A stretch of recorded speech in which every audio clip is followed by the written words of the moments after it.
Hello everybody and welcome back to the United Stand. We've had the tweets. We've now got the genius behind the tweets. It's Fabrizio Romano.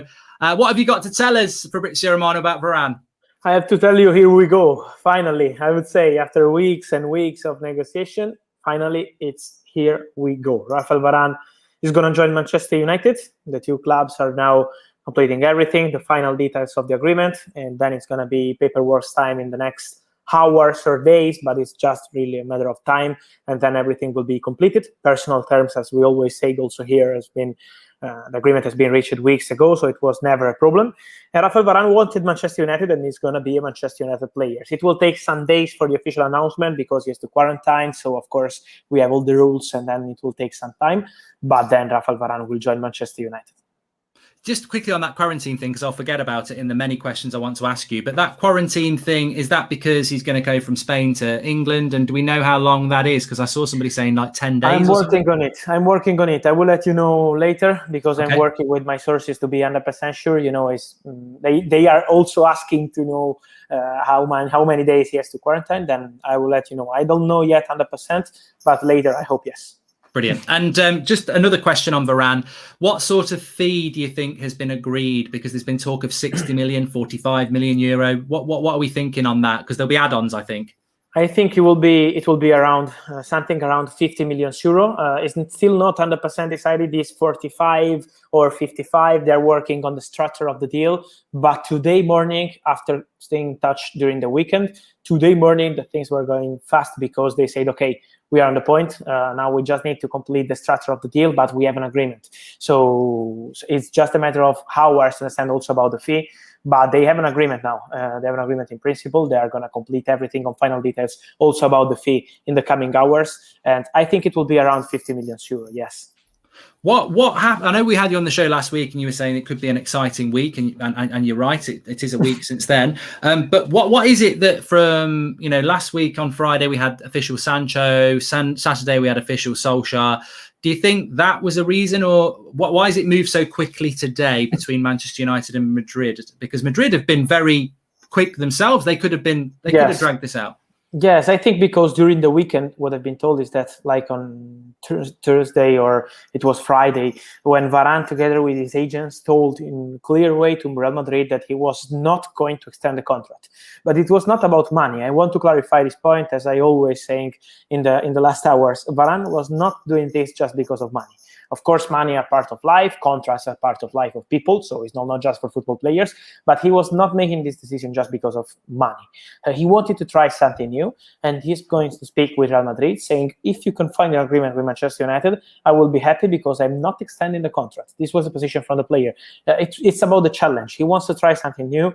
He feels Manchester United has something special to him because, as you know, Alex Ferguson was going to sign him 10 years ago. It was really, really close, and he has been always with this Manchester United opportunity in mind. They've been always scouting the player, so he felt something special in this opportunity, and that's why also all the rumors about other clubs, Paris Saint-Germain, Chelsea, Tottenham, were not concrete because Rafa Varane only wanted to join Manchester United, and his priority was Premier League in general, but with Manchester United as the biggest opportunity. So that's why the player was really, really tempted by this chance, and he's convinced that Manchester United are building a top team. So he's not joining Manchester United just as a simple way. He's convinced that they can win immediately next season, this season. So that's why the player is really excited, and also Solskjaer was pushing, and as you said, see Sancho official and then Solskjaer with a new contract, and now Varane coming is really exciting for Manchester United. Yes, I agree with you.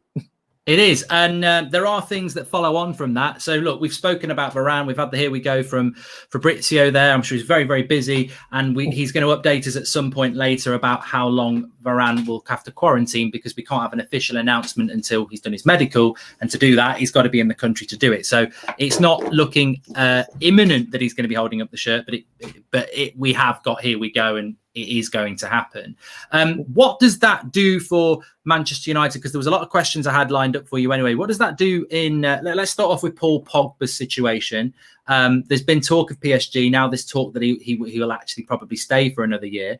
Do you think Varane's coming to Manchester United enhances United's possibility of keeping Pogba? Where do you think Pogba's future lies at the moment?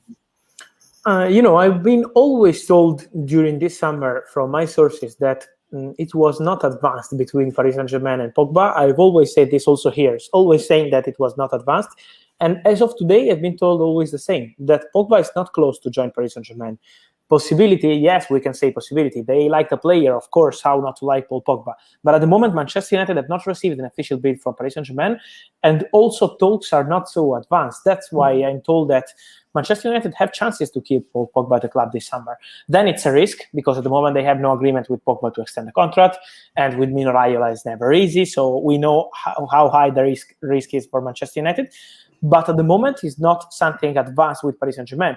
We will see if in August they will try to bid and to open an official negotiation for Paul Pogba. But at the moment, it's not something going on to be completed in the next days or imminent, So that's why I think the Manchester United have chances. Sometimes, this is my personal opinion, not news, so just to share with you what I think about it. But sometimes in football, is not just about contracts. Of course, you have the risk of losing Paul Pogba as a free agent next summer.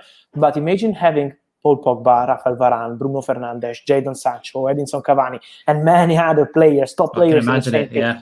you have a fantastic chance to win. So it's not just about contracts sometimes in football. Of course, they're trying to convince Pogba and to find an agreement with him on a new contract. Of course, they will be pushing and pushing. If Pogba will be staying at Manchester United, they will spend a lot of their time in the coming weeks, I would say, in the coming months, to convince Pogba to tempt also Mino Raiola with the right proposal.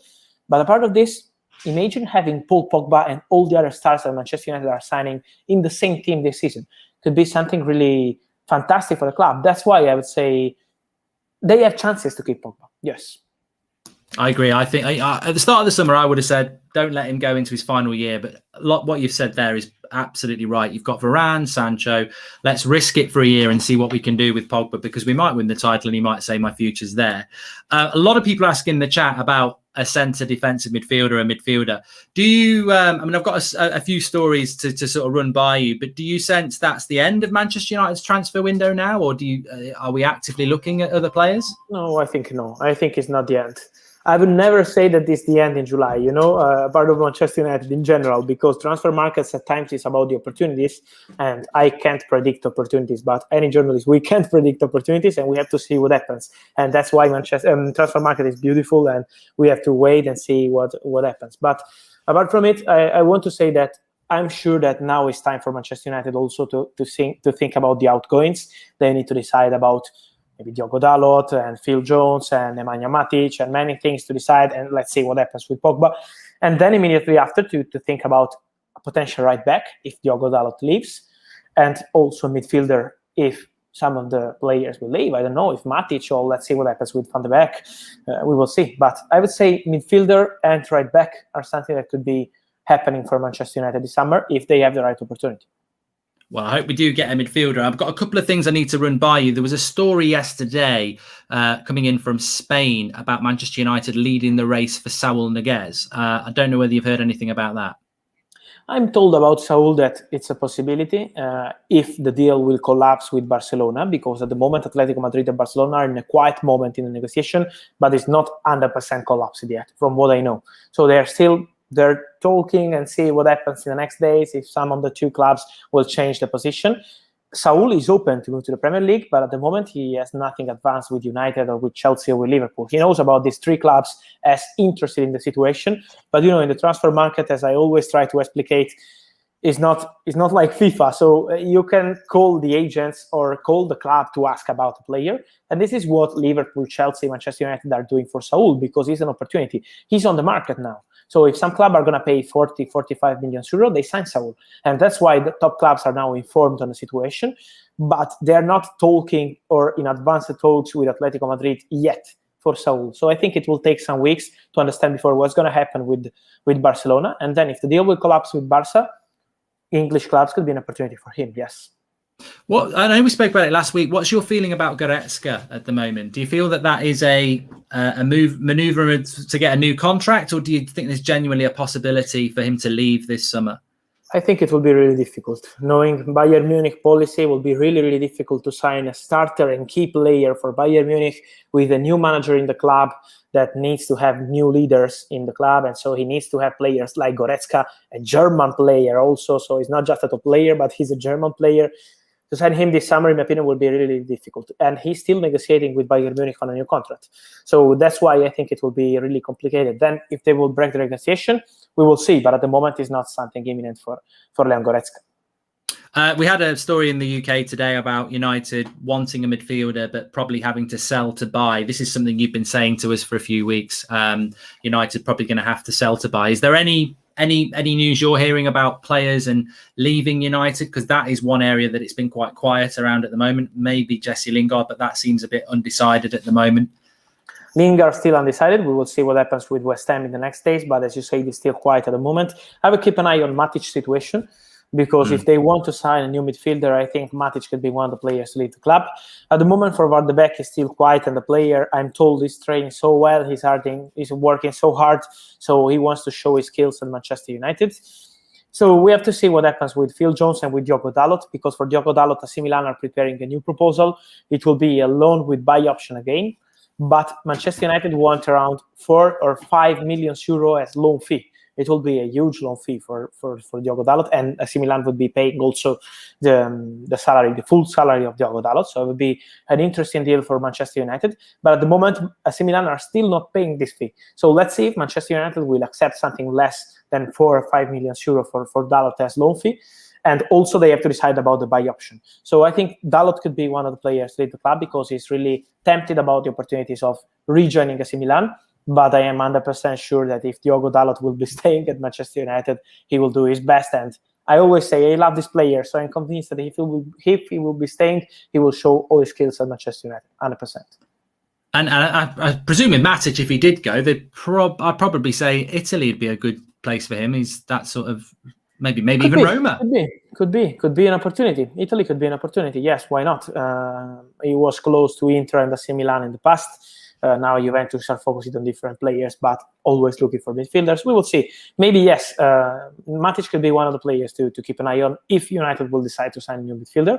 And also talking about players outgoing, it's important to clarify that Manchester United say no to Roma for Alex Telles, and the same to Inter. So at the moment, the player is not leaving on loan. Let's see if any club will decide to change the structure of the deal. But Roma now signed Matias Vigna from Palmeiras, so Alex Telles is not joining.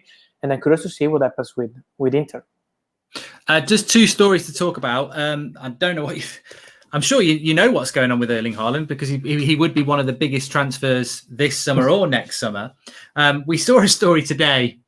I think it was from Mundo Deportivo, so it'd be Spanish, which makes no sense for a French player and a German player. But Manchester United looking to do a swap deal with Dortmund for Anthony Martial and Erling Haaland. I suppose the best question to ask you is Erling Haaland looking like he's going to go this summer? And is there any chance that United could do anything with that? To be honest with you, I see this deal for United really difficult. After spending money for Varane, Sancho, and more, I think it will be really difficult. I can't say impossible because I'm not the CEO of the club, but I would say really, really, really difficult for Manchester United. And talking about other clubs, I'm curious to see what happens with Chelsea, because it's true that they are really interested in Haaland, that Tuchel would love the player, and that they are tempted. They want to try, but at the moment there is still no official bid. I was talking with Dortmund sources during the weekend, and they told me we have not received any bid from Chelsea yet. At the moment, nothing, not including players or this kind of thing. So still nothing. Let's see what happens, but I think day by day it's gonna be really, really complicated. I don't see Borussia Dortmund selling the player in the last week of transfers. It's not in their style. And also, I think that makes sense for both parties, Haaland and Borussia Dortmund, to stay at the club for one more season, and then next season, Haaland could pick his next club, because he will be able to decide about his next club, as many clubs will be prepared to pay 75 million euro release clause. And also for Dortmund, makes sense to keep the player after they lost Jadon Sancho. Losing Sancho and Haaland in the same summer would be something really difficult. That's why Borussia Dortmund are saying that the player is staying. This is their position. I think that'd be the dream scenario for United after spending all the money, like you say, that maybe next year we go for Haaland and try and win that race with everybody else. But there'll be a lot of people. Another story that came out, and I know you've mentioned him on the show before, Jules Koundé. We had a story this morning from the UK that Manchester United would like to bring Koundé in after Varane because he can play right back and centre back. Anything around that you've heard? Because that would be another bigger outlay for another centre back for United. Yes, I'm curious to see what happens with Koundé, because it's true that the player has the desire to play in the Premier League. He had an opportunity with Tottenham, but he wants Champions League football. He has Champions League football as of today with Sevilla, so he wants to continue with Champions League football. And but at the moment, I'm told that there is nothing advanced with Manchester United. So Manchester United priority was this Rafael Varane, to complete Rafael Varane deal. And then we will see what happens with Koundé. Maybe in August it could become an opportunity. But I also see the rappers saying that it's 80 million euro. And I'm told it's not like this. The release clause is 80 million euro, but no one is paying 80 million euro for Koundé this summer. So I think it will be, if something will happen with Premier League clubs, and I'm not saying Manchester United, because at the moment with United it's not advanced, but it will be less than this. I think around 45, 50, something like this. And just going back to Varane very, very quickly, one thing that's in my head that you might be able to answer is, what a fantastic deal. You said last week this is a fantastic deal, even if it's 40, 50, 60 million. He's a great player. Why do you think nobody else, whether it be Chelsea or PSG or anybody else? Oh, we've lost Fabrizio. He might come back. Hopefully he'll come back. The question I was going to ask Fabrizio, as I moved to the side there for a moment, and maybe just doesn't want to answer it, but he's got the link. He should be back in a minute. Internet problems and all that jazz. But I was going to ask him, Varane will flop, says IMeTV. Well, let's just see if we can get Fabrizio back. I'm hoping that it's my side and not his side. I think my internet is okay.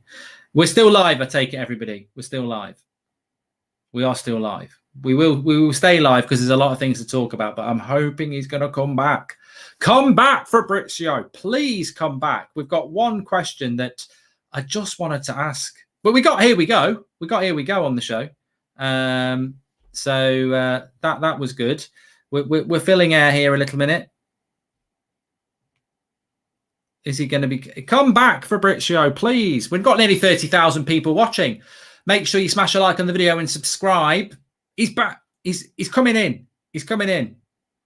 He's back. Yeah, sorry, he's back. Sorry, I don't know what happened to my laptop. It's fine. It's absolutely fine. I don't know. Sorry. Sorry, it's guys. absolutely fine. These things happen when you're live, and we appreciate that. I was just going to ask you, why do you think no other club? He's such a bargain. He's one of the best centre-backs in the world.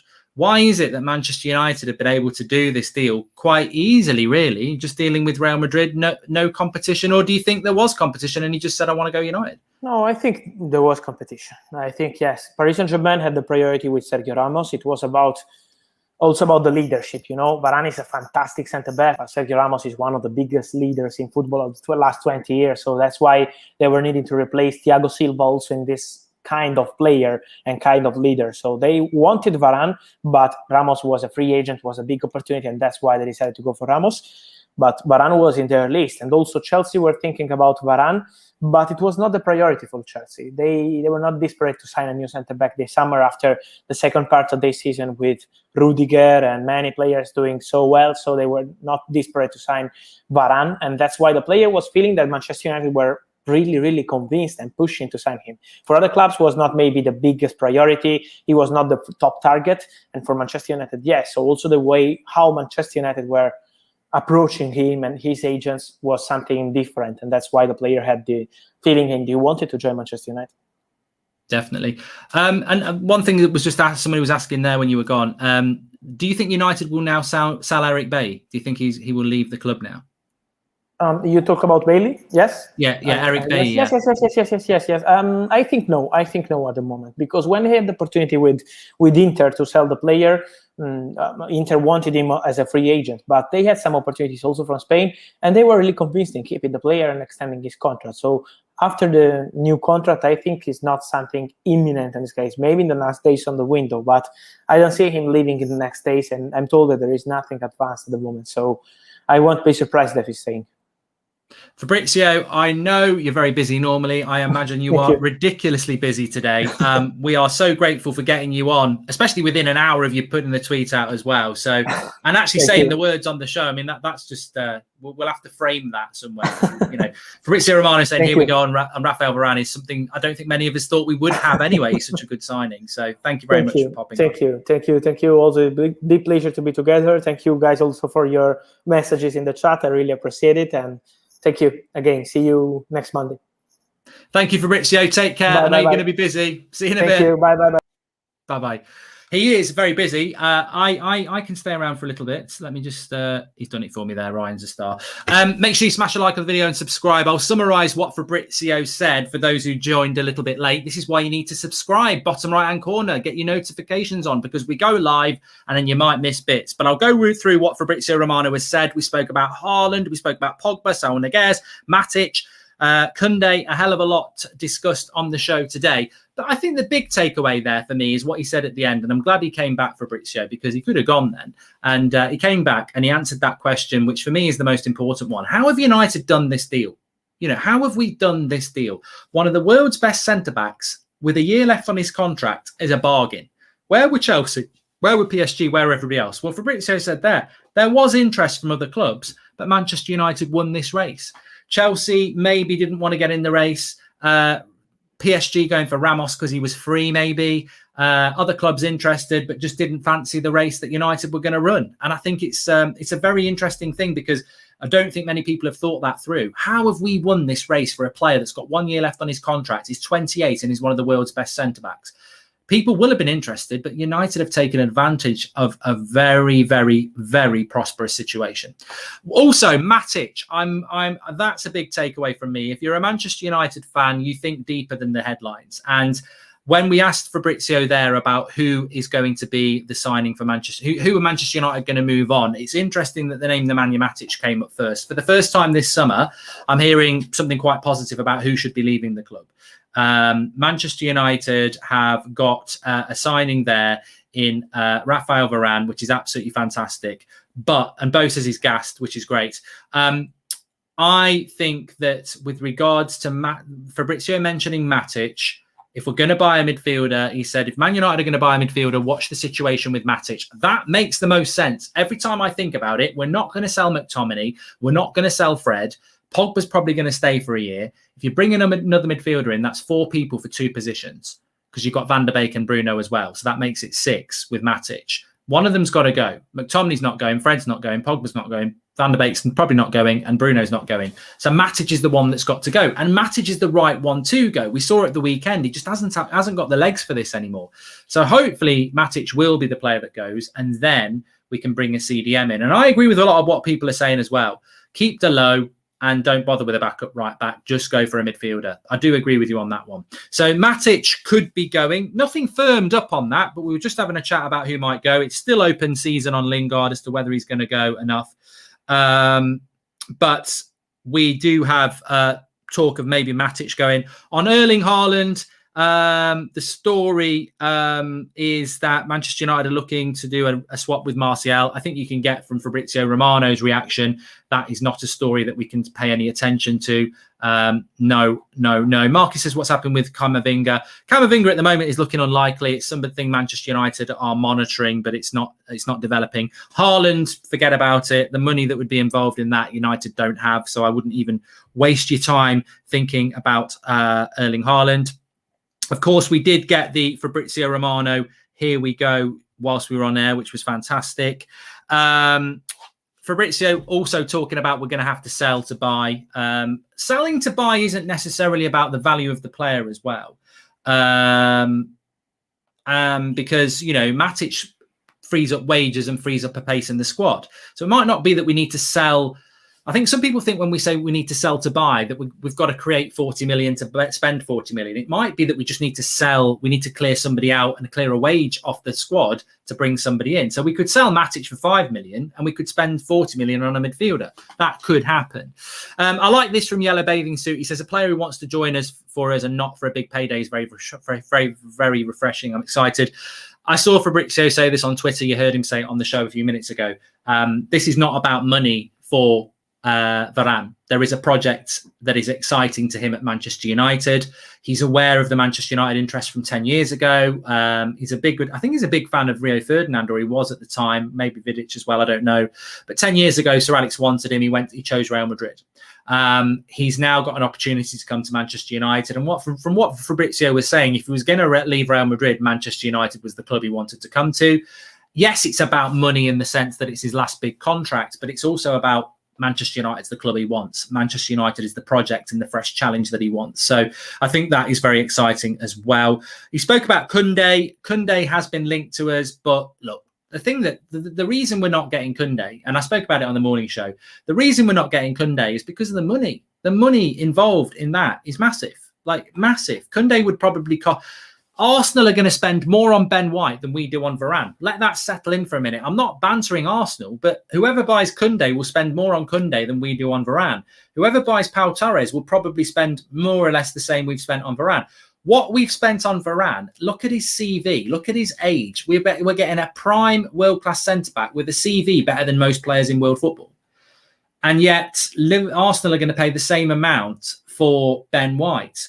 What did Liverpool play for Konate? Was it 30 million? I mean, 45 million? You know, we've got a massive, massive bargain there. And you will get rival clubs saying, oh, yeah, Varane's not even that good. Like, I don't really, you know, let's be honest. What if Varane fails for whatever reason? Maybe gets a bad injury. Maybe the pace of the Premier League, he struggles with it. Maybe he makes a lot of mistakes and loses a load of confidence. It's a bit like Dan James for 15 million. When you buy someone of the quality of Varane for 40 million quid or 45 million quid, if they fail, it's not a bad, well, it is a bad signing because they fail, but it's an absolute free hit to buy a player of that quality for that price. And as I said, if Ben White's worth 50 million and Varane's costing us 45 million, there's something wrong with the transfer window, isn't there? There's something broken there. Why? But then again, we paid 80 million pound for Harry Maguire. We can't, I'm not bantering Arsenal, but what I'm saying is look at what you have to pay for an English player in this country. And then look at what you can get Varane for. And I know he's only got a year left on his contract, but you know, he's an absolute bargain. He's a fantastic player, and I can't wait to see him in a Manchester United shirt because I think our defense. I don't think we're going to go into games next season worrying about crosses, worrying about corners, worrying about pace from the ball over the top. I think all those things are going to disappear. I mean, for me, the big thing for Varane is the pace. I know he's good in the air. I know he's good on the ball, and you know he's not just good in the air and good on the ball. He's excellent in the air and he's excellent on the ball. But having a quick centre back, oh, fantastic! Magnificent Monday, they've been calling it in the UK because we won a few gold medals. It's a magnificent Monday for United fans. What a start to the week. Make sure you smash a like on the video and subscribe, bottom right-hand corner. So happy, says DK, down to Ollie. We need to play Varane, Sancho with Martial or Greenwood on the wing. No McFred, they're shit. And Pogba on the wing. Have a feeling he might put Sancho on the bench and say he's not ready yet. Well, you can't do that. You can't do that. He can't do that. I mean, he can do that, but I don't think he would do that, really. I don't. What else did Fabrizio talk about? Obviously, we spoke about Haaland, Saul Niguez and Goretzka. Goretzka is going to be a very hard deal to do because he's a Bayern Munich first teamer, so he'll be a very hard deal to do, especially this summer. And also on Saul Niguez, nothing advanced at the moment, but Manchester United definitely monitoring that situation, looking to make that signing if the Barcelona deal falls down. So Barcelona and Saul Niguez still sounds from Fabrizio like there's something going on there. Manchester United very much would like to do that deal, but at the moment, nothing advanced. Liverpool hanging around there as well. I think the thing with the midfielder is, and I'll just say this: Manchester United want a midfielder. There was a story this morning about United's transfer budget being 100 million. Therefore, if Solskjaer wants a midfielder, he's going to have to sell to buy. Whether you want Saul Niguez or Ruben Neves or Basuma or Goretzka or Camavinga, they're all going to be less than 40 million quid. They will. Every one of those players, Basuma, Saul Niguez, Ruben Neves, Goretzka, Camavinga, they're all available for less than 40 million. For one reason and another, they will be less than 40 million. So for me, take your choice, but get one of them. If you want Declan Rice, you're going to have to probably double that. And I don't know where we get the money for that. I think United would love Declan Rice. I really do. But I don't see that happening. I can see him going to Chelsea. But there are 5 midfielders that we can go for, and they are all ridiculously priced because they're all going to be under 40 million. Best thing is Varane won't have price tag pressure. Somebody said Mark was 60% Ollie out till Ollie signs a new contract. No, he wasn't. You're watching the wrong show, mate. I don't know who you're confusing me with, but I've never been 60% Ole Gunnar Solskjaer out since, well, I was Ole out when we lost to Burnley, and then they bought Bruno, and I said I'll give him 2 years because Bruno's the player that will turn this around. I've not put a percentage on being Ole out. I don't know what you're talking about. Somebody wants to know what the number 4 shirt, what number shirt he's going to wear. Karaki. Hello, Karaki. It's Ollie. Karaki, shut up. Karaki, stop arguing with McKennedy, right? Karaki, what number are we going to give to Varane? Yeah, he's coming. Yeah, you guessed it. Yeah, that's why I said what number. Yeah, Karaki, he's coming. Coming to Manchester United. Yeah. Tell McKennedy to shut up. Karaki, what number will we give to Varane? Number 4. What about Jonesy? Send him to Newcastle for free. Yeah, I like it, Karaki. I'll speak to you later. Number 4. Yeah. 4. Like golf, Karaki, isn't it? 4. Yeah, great. Bye. So I think he'll wear number 4. I think he'll wear number 4 because I think Phil Jones is going to leave Manchester United. And I'll be sad when Phil Jones leaves because, of course, you know, we can all banter and joke about pink poots and funny faces and bad performances, etc. But he's almost like he's ours, Phil Jones, isn't he? But I think Manchester United made a massive mistake giving him a 5-year contract. And I think they need to let him go for free. But what I would say, and I don't understand why we would let him go for free unless Newcastle are going to take on his wages. And there it's, because basically Phil Jones has got about 3 years left on a contract that's got £80,000 a week on it. So it's all right saying go to Newcastle, but if Newcastle say we're only going to give you £30,000 a week, then he's losing £50,000 a week and he doesn't need to do it. So to let him go for free, we would have to pay him a few £1,000,000 to go. We'd have to pay him to go to pay his contract off, unless Newcastle are going to pay him 80 grand a week. But would they do that because they're getting him for free? I don't know. But I think Phil Jones will go. And I think that Raphael Varane will probably wear the number 4 shirt. Correct me if I'm wrong. Raphael Varane's shirt for Real Madrid is number 5. I don't know what he wears for France, but I think he's number 5. So he's not getting number 5 because that's Harry Maguire. So I think he'll probably wear number 4. But I don't know what he wears for France. Maybe he wears number 4 for France. I don't know. But make sure you subscribe, bottom right-hand corner. There are people tuning in saying, what did Romano say? Well, if you were subscribed and you click the bottom right-hand corner, you would have got your notification. So, yes, definitely. There's an update coming in here. I just want to give you some...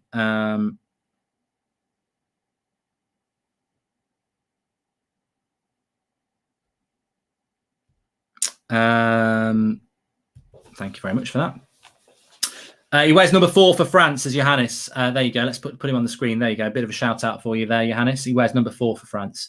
So very, very good. Very, very good indeed. Make sure you smash a like on the video for Fabrizio coming on the show as well. Let's just have a look at what the roundup is, because there's so much news coming out. This deal is done, by the way. This deal is done from Manchester United's point of view.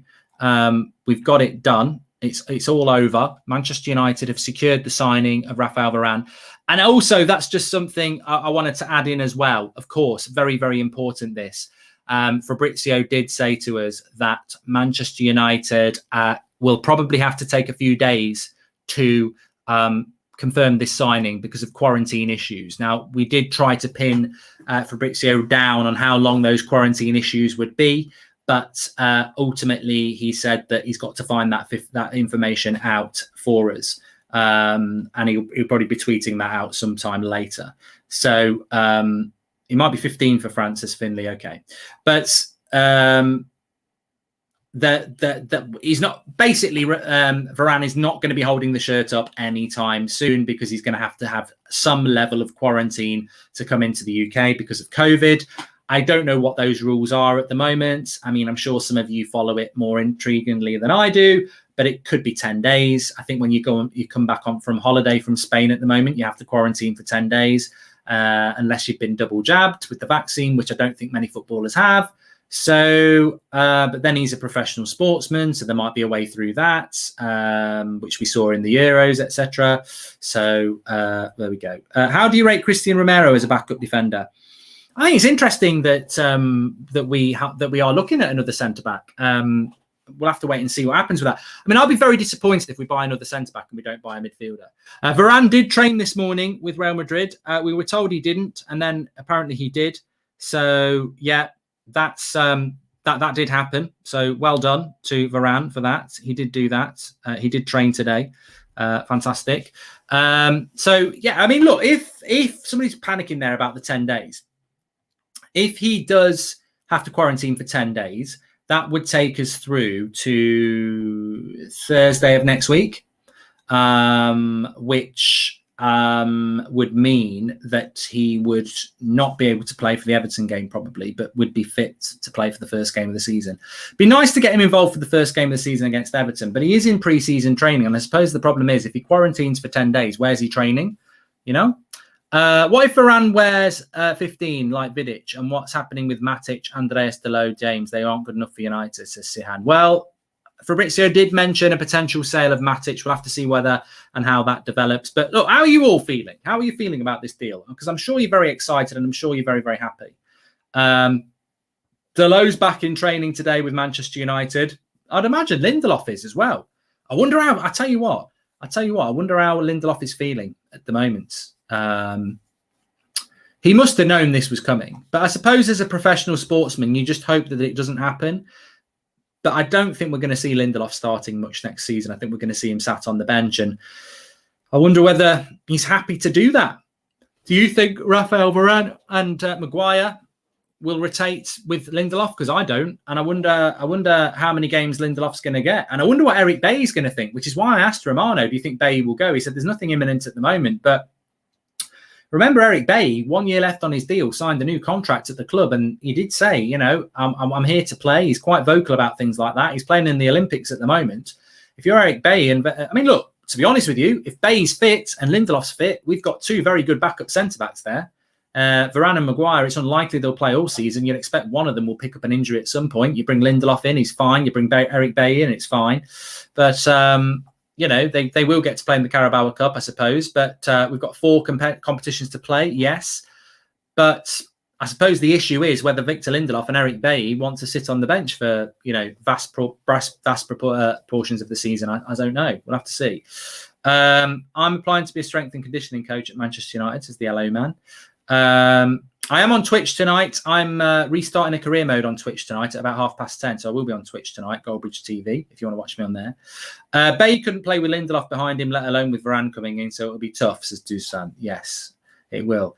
Ollie needs to win a trophy now with these signings. Yes and no, Leo. Yes and no, because I think with you know, people will say he's got to go and win a trophy now, but let's not lose sight of what many of you were saying, like I was saying at the start of this summer. For me, this summer was always about bringing in a holding midfielder. United want a holding midfielder. They must bring a holding midfielder in. And if they bring a holding midfielder in, then I think you can say, ooh, maybe we're going to win something. Maybe we will win a title or a Champions League. If we don't win a holding midfielder, I don't know. But let's go back to what Romano said at the start of the video as well when he was talking about Paul Pogba. What did he say? He said, look, you know, if you're Manchester United, it's not always about contracts. You've got an opportunity next season where you can have Pogba in your team, Cavani in your team, Varane in your team, Sancho in your team, Bruno in your team, Maguire, Shaw, Rashford. You know, I'm sort of coming round to that way of thinking that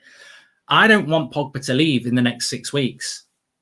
And I know it means we're going to lose him for nothing, but I said it on the reaction video, and I'll say it again here. It feels like this season's a one-hit wonder for United in relation to Cavani's gone in a year and Pogba's gone in a year. But for the next year, we've got them. Get a holding midfielder in, give Ollie the opportunity, and if he fails, get rid of him. But if we give him a holding midfielder and we keep Pogba with Varane and Sancho coming in, then we really should be winning the title. You can't guarantee we're going to win the title because Man City and Chelsea are very good, and so are Liverpool. But we should be expecting to be in a title race right the way through till May, and we should be expecting to go very deep into the Champions League. Now, if you lose Pogba, I don't know whether that's as easy to do. LM says, what about Ndidi, Mark? He would be perfect for us. Yeah, I think he probably would. But we're never going to get Ndidi, and I don't think we're going to get Declan Rice for the same reason. The fees that those clubs want are absolutely amazing. And I just don't think that we can do that sort of a deal, really, to be honest with you. Minimum 5 days quarantine. Somebody just said there, under the test to release scheme, says Aman. So 5 days quarantine. For me, Varane was never going to play against Brentford on Wednesday, and he was never going to play against Preston on Saturday afternoon. Varane's first appearance for Manchester United was always looking but like being against Everton a week on Saturday. If it's a 10-day quarantine, that's not going to happen. If it's a 5-day, then we can. Managers have won trophies with far worse squads than ours, even if we don't sign a midfielder. Is Ollie elite? If he isn't, why isn't he managing us? Look, Andre, on the Ollie in, Ollie out debate, check last night's show. But I think that in relation to Solskjaer, the first piece of the puzzle is to give him the players to win a title. Now, if next season the football's crap and we're playing a back six and we're not creating chances for our number 9, look, at the end of the day, you've got Rafael Varane, you've got Jadon Sancho. You bring a holding midfielder in to play with Pogba, and Cavani still stood up front with his hands on his hips thinking, why am I here? There's a big problem with the coaching. But I will give him the benefit of the doubt that last season it was McFred and Magaluf, and it was hard to get the ball from back to front. Now it's up to Ollie to show that that was the blip. That was the reason. But if the reason is the coaching, we'll find out very, very quickly. Jay Martin says a comfortable second would be good. But the problem with that is that, we'll lose Cavani. I mean, look, if you get Haaland in, it's absolutely amazing, isn't it? Next summer. Why hasn't Rashford done his surgery yet, says Jerome? No, because it's still up in the air. It's still up in the air whether we're going to do it. But Advath says, let the season start and let's judge Ollie. And that's what I would say as well. 100%. 100%. Let's see what happens next when the season actually starts. I always look at points. I know Anand has just said 84 points there. I want to see us hit 80 points this season. And I think with the players that we've got, we should expect to do that. If we don't, it's not really good enough. If Pogba goes, we could get Neves and Camavinga to replace him, says Detective Conan. We dropped some silly points last season. Declan Rice wants to leave next summer, apparently. I thought Mark Noble had already left. Don't know what that's all about. Anyway, look, we've had Fabrizio Romano on the show. You saw him at the start say, here we go. Not many people get Fabrizio Romano on their show saying, here we go. So big up the United Stand community. We got that as an exclusive. Manchester United, Rafael Varane, here we go, from the Don Romano himself, which is absolutely fantastic. What a day it has been. We've still got an 8 p.m. show to go. I don't think we're going to get an official announcement from Manchester United for a little bit, but Rafael Varane is going to be a Manchester United player. Here we go, done deal. Let's wait now and see how long United take. As we know, with Sancho, it can take a while. But I would wait and see what it is with the quarantine thing now, because the medical is going to be the next bit. The fee, somewhere around sort of 45, 50 million euros, which is a steal. An absolute steal. Thanks everyone for watching. Make sure you smash a like on the video. Do subscribe bottom right hand corner, because who knows when we're going to be going live over the next few weeks. We will be back at 8 o'clock, of course. And thank you everyone for watching. I'll speak to you all in a bit.